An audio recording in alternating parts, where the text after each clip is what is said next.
Welcome to a new video. This is the third video. Yeah, the third video capturing all those new releases from the month of May this year. So I better get on with it because I've got a lot of work to do and it's the 24th of December now. So I'm only 6 months late on this one. So we're going to go through a number of albums that I picked up on digital download in May, the third lot, and briefly describe them with a little glimpse at the tracks. So let's get on with it. So let's get started with the first digital download for this video. And it's Blue Electric Light, and it's by Lenny Kravitz. Yeah, remember him from the 90s? All that leather. 12th album for Lenny, and he's just about to hit 60. Doesn't time fly? The music, well, it very much returns us to his real success period in the 90s. And I'm sure we'll remember a great album that I actually got hold of called Let Love Rule. If you're a Prince fan, you'll enjoy capturing some of this. He's certainly influenced by Prince, and there's also a possibility you might hear or meet up with one MJ. Yeah, he is called Michael Jackson. A little bit of his fingerprints on this as well. So we're going to go through briefly the track lists, just highlight a couple of tracks. And the first one I want to touch on, it's Just Another Fine Day in the universe of love. This is a 6-minute song that leads off the album. It's full of passion. It's very solid throughout. Lots of soulful vocals from Lenny. And of course, that rock glamour as he strads the guitar boards. It's very Prince-like. It's got punchy, funky rhythms. And it previews that noodling guitar. Lenny's a pretty good guitar player, it has to be said. Next up is TK421. This whips up a rhythm that rocks fine. Yeah, with that rhythmic break between verses. There's a sax solo that also sneaks out of this one. And it sort of suggests a little bit of Rick James in the style. Then there's Honey. Here, Lenny's getting very physical. And it's got that Michael Jackson feel about it. Very punchy horns, and what else we got to say? Those somber harmonies. Last one, just quickly to mention, if you want to rock, then Paralyzed is going to be right up your alley. So that's the first one, Lenny Kravitz, Blue Electric Light.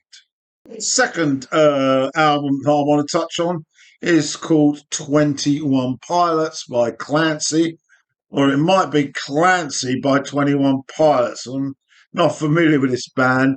They're basically a musical duo from Columbus in Ohio, and it's basic sort of gentle rock, pop style, all rock. And I'm going to touch on a few of these songs. This was okay when I listened to it. I had a couple of listens on this. I wouldn't really return to it that much, but it lacked a little bit of gusto. But anyway, track 2, Next Semester. Simple pop, which has punk roots to be sure.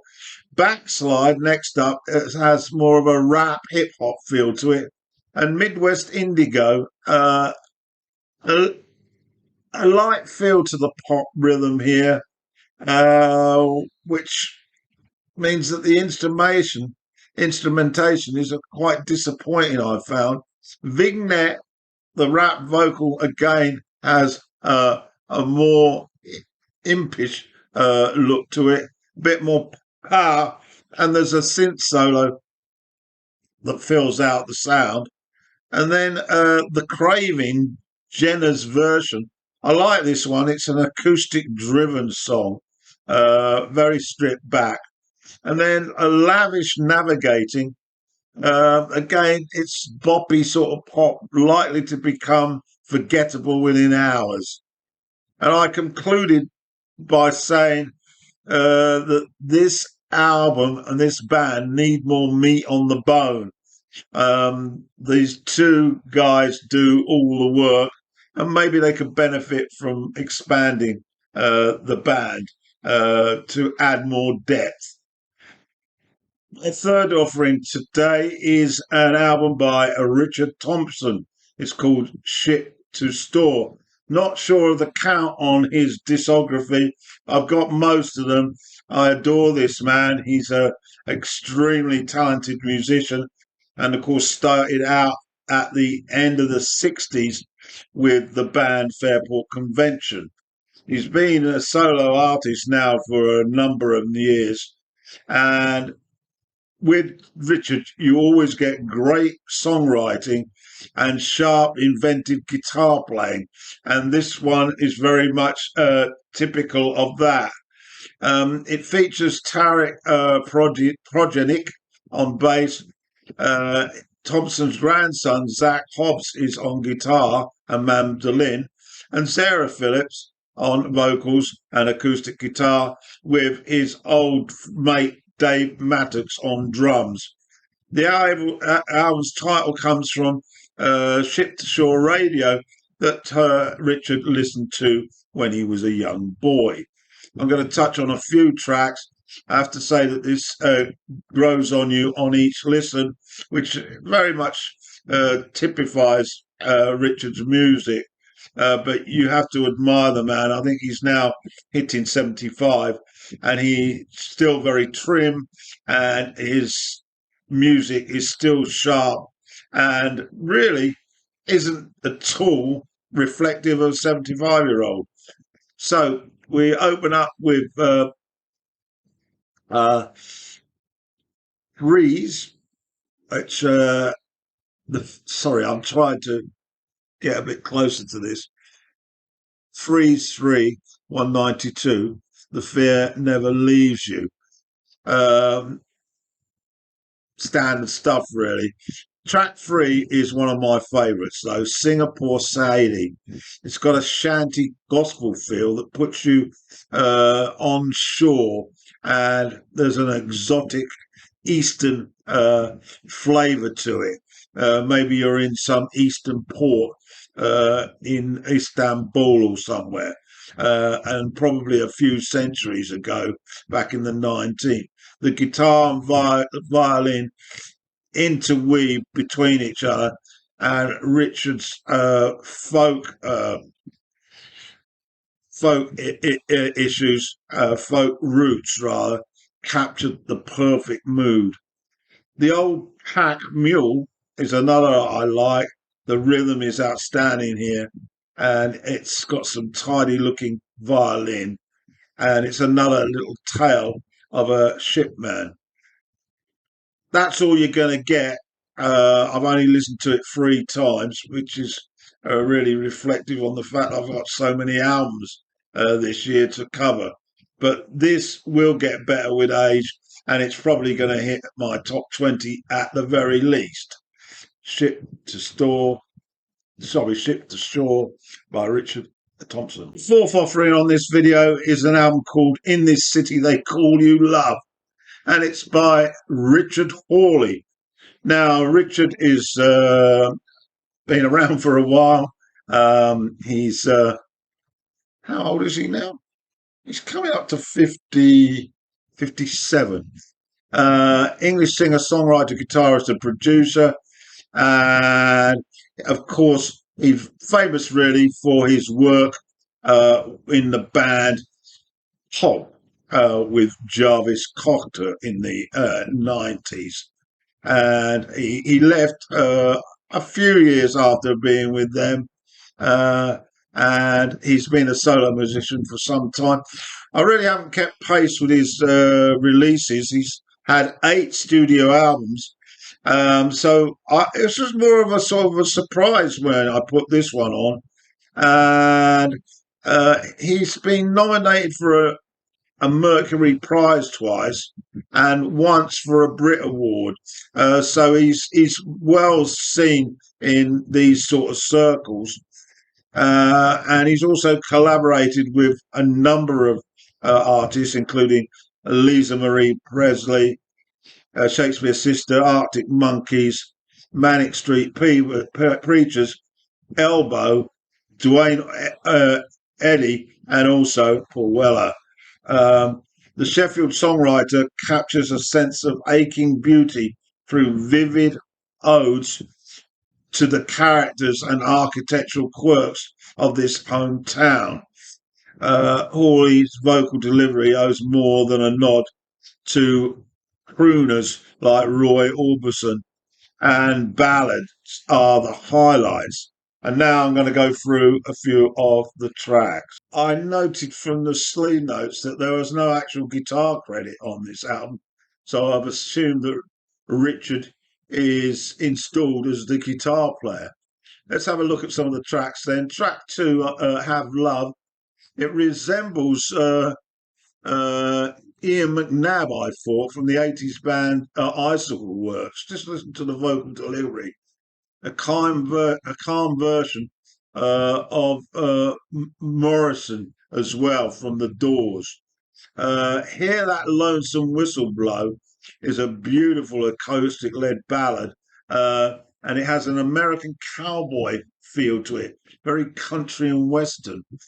Deep Space is a vibrant rocker, and then I'll Never Get Over You has a very 50s ballad feel to it. Almost could have been taken off a movie as part of the soundtrack. Do I really need to know?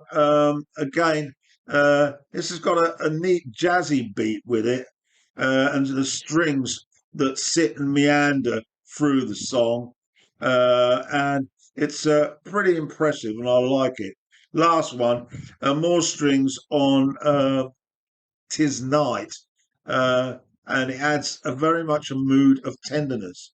I listened to this 3 times, I think, and it's certainly got much better on third listen.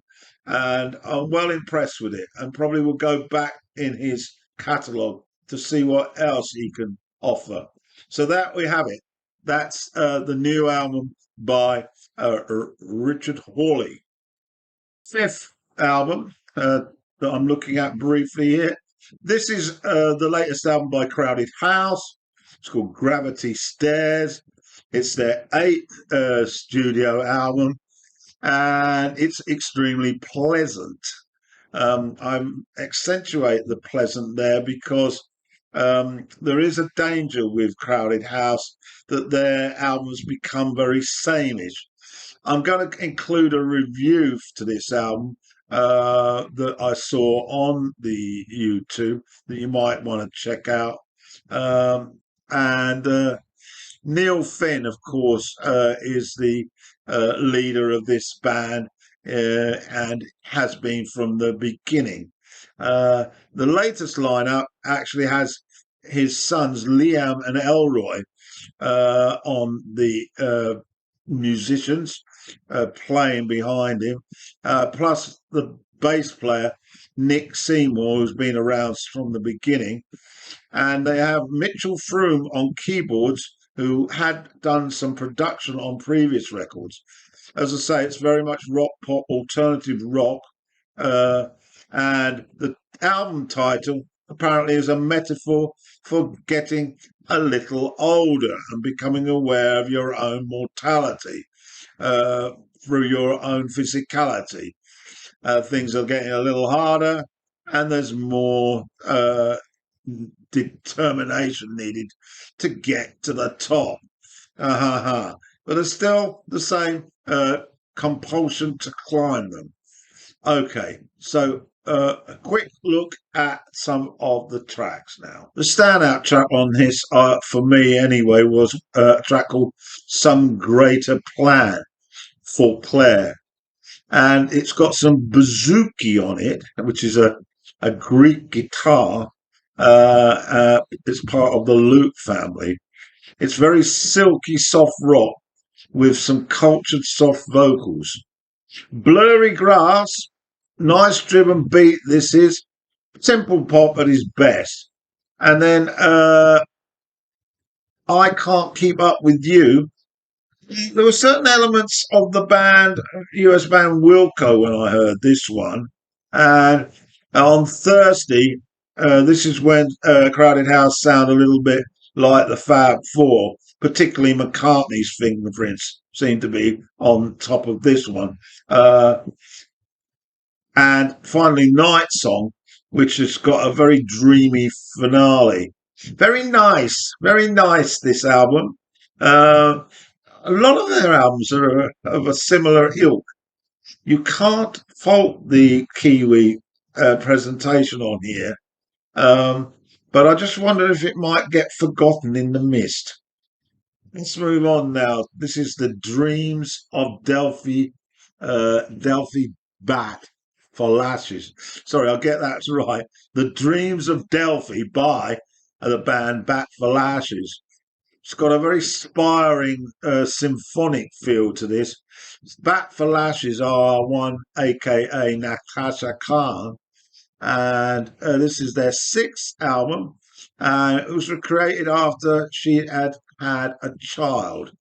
There's a lack of detail about instrumentation on the album and any musicians that were used in the project, but it's it's certainly atmospheric. The title reflects Delphi, which is an ancient religious sanctuary dedicated to the Greek god Apollo, and the music is a maze of electronic sounds that creates a sort of mystic feel, almost new age like. Another track worth mentioning is Letter to My Daughter. Uh, this electronic style with keyboards much to the fore. It's a montage, really. It reminded me a little of Terry Riley's 70s escapades with his montage of key work. Khan, however, has a voice that is very easy on the ear. And then At Your Feet opens with some solo piano that hints at classical roots. And the final one to refer to is The Midwives Have Left. This has a choir that sits above the piano led sounds. It's an instrumental.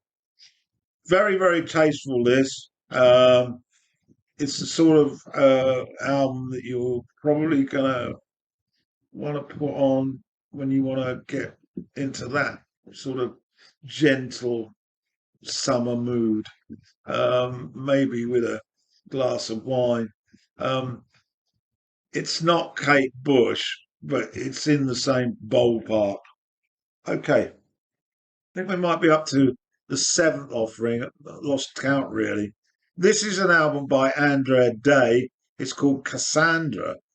And now Andrea Day caught my eye, and I remember that she was recently, a couple of years ago, the lead actress in a very good movie called The United States versus Billie Holiday. She actually played Billie Holiday and won a Golden Globe, and also she won a Grammy for the music on that, and was nominated for an Academy Award for Best Actress. This is her second LP, and she is quite a political activist for the Democrats, Black Lives Matter, for example, and sang at the Democratic Convention back in 2016. The music is very much described as funk soul, and I'm going to just refer to a few of the tracks now. So the opener is Maybe Next Time. Very lounge jazz feel to this. And it's very much the order of the day on this album, generally speaking. Uh, probably track 2 reminded me of Amy Winehouse, of course, the black version of it. Number 3 is called Narcos HCD, psychedelic dub pop here. Track 4, Midnight, is very much a soul noir. And track 6, In the Meantime, it starts off with some very spacious piano, very jazz style, and she duets with Andres, who didn't mean anything to me, and the percussion coils around the rhythm. It's very sleazy and seductive, and there's a childlike salsa outro as well. Track 8, Heavy on My Mind, features uh, some spoken rap which mingles with Aunt Andrea's dreamy voice. Um, Quincy Jones touch on those harmonies. And 9 is Where Do We Go? Which melts as you listen to Andrea's pouring out her heart and soul before launching into some whimsy like desperados.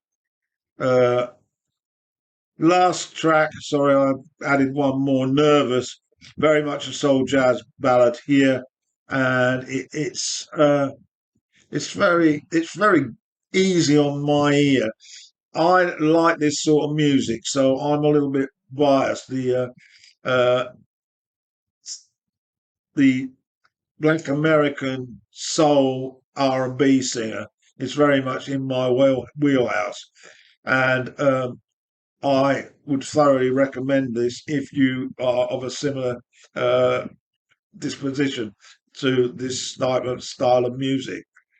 Anyway, that's my latest review on Andrea Day's new album. Eighth one, and this will be extremely brief. The album title is called The Year I Turned 21. It's by Arai Star, and she's from Africa. She's a Benin Nigerian mix singer songwriter. This is her second, and the album is very much a mix of hip hop, pop, and R&B. Felt a bit too old when I listened to this to be quite honest. I'm not really inside this type of genre. I appreciate the percussion rhythm, and I like the fact that she's got that African influence, which reminded me of a very young Angelica Akidjo back in the 90s. Uh, Pleasant enough, but not going to be played by me that much. So not a lot to say about this one, although track 5, Control, has some nice jazz piano and acoustic guitar, and track 10, which is called Bad Vibes, a gospel choir appear and touch the rap style. Next up is an album called Good Grief, and it's by Bernard Butler. Now, some of you might remember Bernard Butler as he was the guitar player in Suede when they debuted back in the 90s. He didn't stay very long with Suede. He was around for 2 albums, and then he fell out with Brett Anderson and then moved on to a solo career and released 2 albums. And this is his third. And there's been a gap of 25 years. The album's about love and loss in relationships. And well, I have to say that in those intervening 25 years, he's been very busy as a collaborator, and he's played on a number of people's albums. And I've got one album by Ben Watt from Every Bit But the Girl, where he features prominently throughout. The 2 albums that he made back in the 90s were People Move On, and the other track was the other album was called Friends and Lovers. They're both pretty classy efforts. Anyway, to this new offering, and I was pretty impressed with it. The overall sound includes string arrangements, and I'm going to touch on some of the tracks now. The opening track is called Camber Sands, and it's a retro rock groove spiced up with bursts of bright 70s style rock rhythms. There's some horns thrown in as well. Track 2 is called Deep Emotions. The strings add a lot of depth to a very nice soft rock sound here. 3 is Living the Dream. His voice here had a brief similarity to two icons of my era, David Bowie and Ian Hunter. And there's some fiddle that reminds early efforts by Rod Stewart on his solo career with after he left the Faces. You can remember the fiddle and the mandolin on Every Picture Tells a Story and the previous Gasoline Alley Bread. This song could have appeared on either of those albums. Preaching to the Choir is track 4, and again the violin continues to add a folk nostalgic feel, and the 40-foot is track 6, and there's intricate noodling by Butler. He's a very, very, very talented guitar player. London Show is track 7, and the lyrics are a little so-so here, but the guitar shines and saves it. So there we have it. This is a new album from Bernard Butler, and pretty nice it is too. I've got 3 other albums that I'm just going to mention here that I haven't really reviewed because they arrived much later than May. The Blow Monkeys, another band from the 90s that I loved, the 80s, sorry. This is their latest one called Together Alone. I've listened to it once, I think. It lacked the real punch of their early albums, which Limping for a Generation was their debut and their best. But it was still nice to hear Dr. Robert, who has recently been helping out Paul Weller. The next one is the Avett Brothers. This is very much American bluegrass folk rock. Not a genre that I'm that keen on, but I'm going to give it another listen. And the third one that I can't touch on here in any length is by Beth Gibbons, called Lives Outgrown. Beth Gibbons, you may remember, was an integral part of the band Portishead. That was some 20 years back.